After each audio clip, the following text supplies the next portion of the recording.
Airrack. If you don't know who this is yet, you should, so let me introduce you. He is one of the only people that is going to make the accomplishment of hitting 1 million subscribers within a year. He has collabed with Addison Rae, MrBeast, Logan Paul, and in his most recent video he collabed with Jeff at his own show, Jeff's Barbershop, which is a massive show that is, well, cutting hair. Oh my gosh. No, we're not, okay.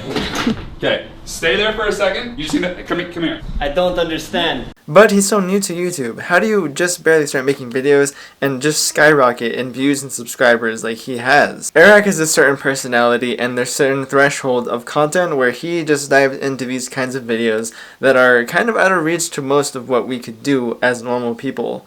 Things that you could invest thousands of dollars into right off the bat. But it's not even so much the amount of money that he is spending on each of these videos, it is the kind of approach that he takes within each of these videos and the storyline that he edits and has cinematography for and, well, brings his friend along with him to help him shoot these videos. It is kind of amazing that he can do this. And amazing in the kind of way that is daring and spontaneous. He takes himself on these adventures, like getting pulled over by the cops, or going to the beach with Addison Rae to recreate David's Perfume ad, while his girlfriend broke up with him because of this video. But it's okay, because he got the video with Addison Rae. And what do you know, he even made it to MrBeast's private island. Who the hell would go to a private island for a video that was previously owned by MrBeast, or at least Chandler, that was then sold? But still, going to a private island for a video just to get MrBeast's attention, that is genius. And genius in the same way that he lets his subscribers control his life for a whole day. Not many people are allowing this kind of content for their subscribers because not a lot of people are willing to go through the trenches and actually do these dares. I mean, think about it. A normal person that is just going throughout their life, are you really going to want to spend your money on a brand new iPhone and just give it away right afterwards to an employee? The same employee that actually sold you that iPhone? I mean, you guys, it's crazy. I know that I'm afraid of heights, and I would not bungee jump, much less bungee jump in my boxers. And so nonchalantly, too. He just goes for it, doesn't care, he just wants the content, because it's a storyline that he is great with. Airrack is great with storytelling and editing. Those two things, you put them together, and it's kind of unstoppable what you can do, depending on the idea.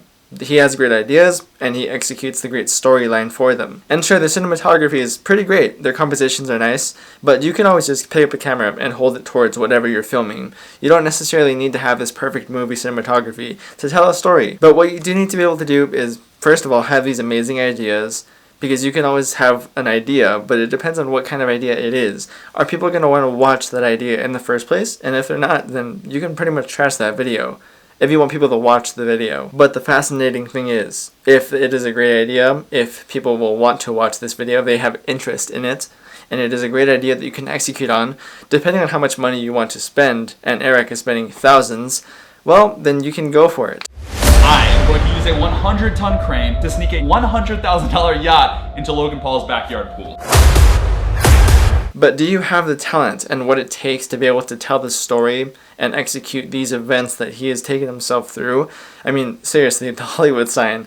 Most people get arrested doing this. It is really, really hard to even do this. I don't know if it's possible because, well, the security is up there, first of all, which is why they also recorded themselves, like, basically falling down this huge mountain. When we watch Airrack's videos, there is always a beginning, middle, and end to this, or sequences of events that we do not want to take our eyes off of because we want to see. He's doing these challenges, people are asking him to do these challenges, or he's coming up with these insane ideas that follow trends and really famous YouTubers that are creating these trends in the first place, like MrBeast, Addison Rae, or Dobrik. So he has this initial interest of all of us. He is kind of immersing himself into the world of YouTube and saying, hey, I'm here and you're going to pay attention to me because I am actually here with your other YouTubers that you watch. This alleviates that barrier of entry that we all have of not really knowing who this is because he's still kind of small compared to these subscribers or these YouTubers with millions of subscribers. Then he not only gets himself into the room with these people that are very famous, but he ends up cutting off their hair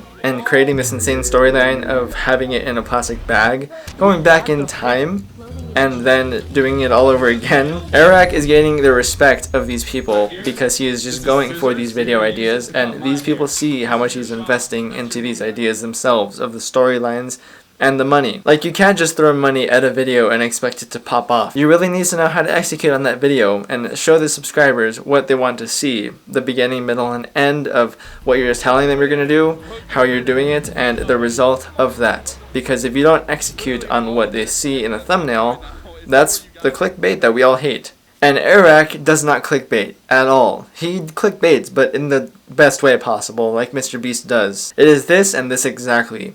You have this crazy idea that you want to accomplish. So you do whatever it takes to get through to that idea. Trying whatever it takes and maintaining different approaches that might get the same result. Once you have done that, you just pretty much have to keep on going, and that is what he does. He just keeps on going through the storyline in hopes that it might come true. Once he gets enough successes and once he gets enough steps underneath him, he's pretty much set, and people that want to collab with him or people he wants to collab with, it's pretty much a done deal. They're willing to do it because they know what it takes to make these kinds of videos, and they know who he is based on the previous trends and collabs that he's already done. So he's already kind of gotten his name out there. Now he just has to form another collab with a crazy idea and a crazy reward for people that'll watch it. It's great marketing for both sides and each creator. And I don't know about you, but if someone came at me with huge scissors and acted like they were going to cut off my hair, but actually did, then made an insane video about it, first of all, I'd be pissed off that someone tried to cut off my hair. Second of all, I probably wouldn't be pissed off anymore because this video came out insanely good. And like this one with Addison Rae. First of all, it's Addison Rae. She is gorgeous. She is completely famous. And it's a great storyline. He got shot for shot. So it's a fulfilling way to the beginning of this video where we're like, will he actually get her in this video? Then he presents an issue, something that is awkward. Like these girls leaving him while he's doing this trial and error type of thing, or his girlfriend leaving him. But in the end, we see the exact scenes that we were hoping for from the very beginning. But before that, he keeps us in tune and watching every step of the way with one storyline after another and one resolution after another for every issue that he presents us. Therefore, we are completely fulfilled with these insane ideas that he's investing a lot of time, money, and geniusness of approach with. So, if you have not seen Airrack yet, get on it before he hits that 1 million subscriber mark. I'm not sure if it'll be next month because that was his goal, but it will be soon, first of all. I hope you have enjoyed this video or it has brought some value to you. I hope you have a good day or night, and I will see you in the next video. Peace. I don't understand. Okay, this, I mean, what are we doing here? Look at him. Yeah, stay there. You just stay there, okay?